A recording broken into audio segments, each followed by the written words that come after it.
Assalamualaikum, selamat datang kembali di channel ini. Balik lagi dan Salus Prasetyo sini. Kali ini saya akan membahas soal katanya orang ini adalah mantan pendeta. Dan dia dikatakan bahwa dia adalah pendeta hebat dan terkenal dalam Kristen. Begini videonya. Oleh umat Islam insya Allah karena ada suntik, insya Allah bisa. Hari ini kita akan bahas tentang mualaf. Hidayah telah diturunkan Allah pada seorang pendeta senior Indonesia. Yahanan Joni Memaset resmi memutuskan untuk memeluk agama Islam dengan mengucapkan 2 kalimat syahadat yang dilaksanakan di Masjid An-Nur Jati Bening, Bekasi, Jawa Barat, Jumat.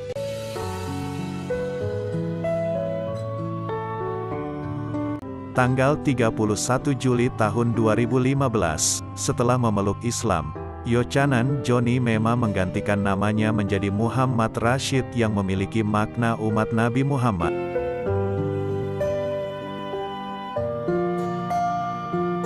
Menghadiri dalam proses ikrar syahadat disaksikan pula beberapa mantan pendeta lainnya yang sudah ikrar syahadat. Terlebih dahulu yakni Ustadz Insan Moko Ginta, tim Mualaf Center Indonesia. Bahwa sesungguhnya Muhammad itu Rasul. MCI, dan Jamaah Masjid An-Nur. Pendeta Yochanan Joni Memaset di kalangan umat Kristiani merupakan sosok pendeta senior yang sangat dikenal.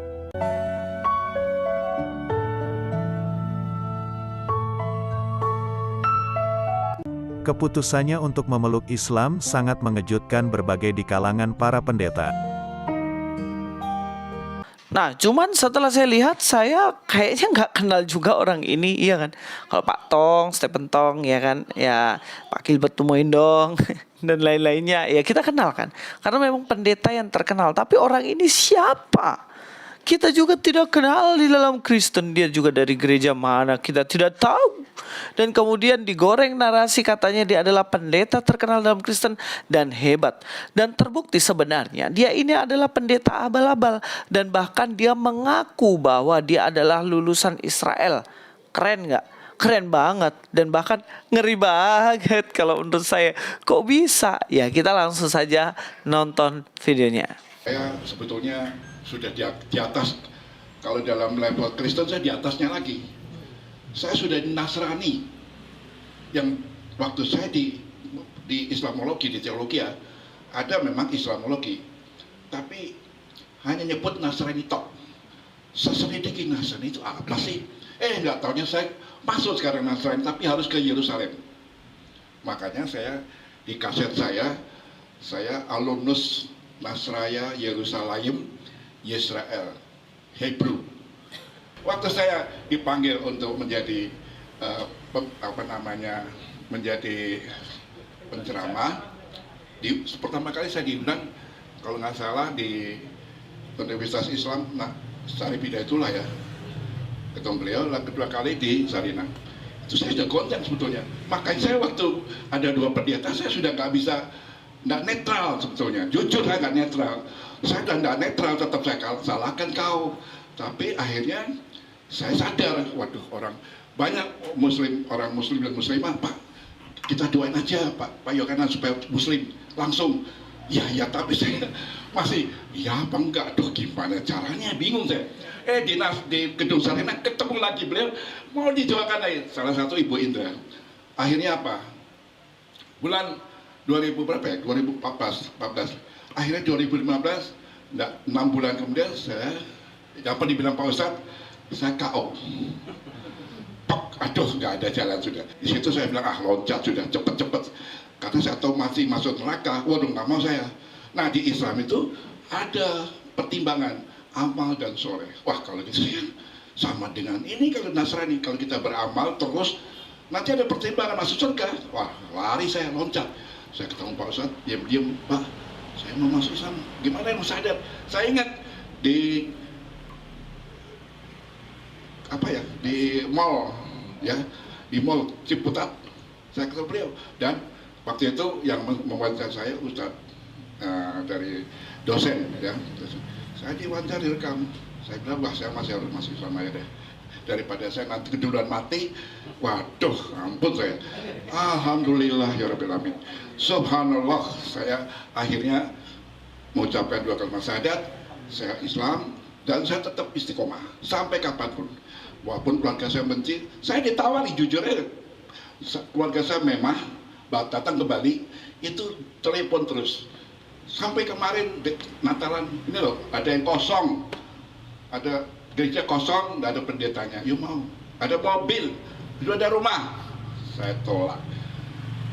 Saya bilang Islam adalah agama yang diri Allah, yang benar di sisi Allah. Ya, yang aneh di situ adalah dia mengatakan bahwa dirinya di dalam Kristen itu levelnya udah lebih daripada Kristen katanya. Wah, baru kali ini saya tahu kalau dalam Kristen tuh level-levelan dan lebih daripada Kristen. Ada yang lebih daripada Kristen. Apaan coba? Mana ada dalam Kristen tuh level-levelan kayak gitu. Jelas dalam Kristen gak ada yang berbicara soal level-levelan gitu. Dan levelnya lebih aneh lagi, dikatakan bahwa saya lebih tinggi levelnya daripada Kristen karena saya adalah Nasrani katanya. Aduh, justru statement itu sebenarnya membuktikan bahwa dirinya ini bukanlah pendeta dalam Kristen dan dia bukan orang Kristen. Kalau dia orang Kristen, dia pendeta Kristen, masa nggak tahu yang disebut dengan Nasrani apa, yang disebut dengan Kristen apa? Dan bahkan sebenarnya kan orang Muslim sendiri tahu apa yang dimaksud dengan Nasrani, iya kan? Nasrani sendiri kan itu sebutan orang-orang Muslim untuk orang Kristen, karena mereka anti dengan yang namanya Kristus. Makanya anti dengan Kristen, makanya namanya Nasrani. Kenapa? Karena Yesus katanya berasal dari Nazaret, iya kan? Nah, yang kayak gini nih yang bikin saya justru meyakini dan yakin 1000% bahwa orang ini sebenarnya mengaku-ngaku dirinya sebagai pendeta. Ya, dia lucu juga, dia mengatakan setelah lulus dari sana kemudian dia diundang ceramah. Dan ceramahnya saya pikir di gereja mana begitu kan. Ternyata ceramahnya gak di gereja guys. Katanya ceramahnya itu di beberapa masjid begitu. Dan kemudian ketemu dengan pendebat-pendebat Islam di situ. Loh, kenapa dia lulusan dari Israel, kenapa gak dikaryakan di gereja-gereja, malah diundang sama orang-orang Muslim. Lihat gereja-gereja kenapa gak undang dia? Ya memang karena orang-orang kan gak kenal dia, iya kan? Nah ini aneh sekali. Bahkan lebih konyolnya lagi, dia diminta untuk kembali lagi ke Kristen, ditawarin mobil dan lain-lain. Terus terang saya gak percaya. Siapa juga yang mau tawarin Anda? Udah Anda mualaf aja, gak apa-apa.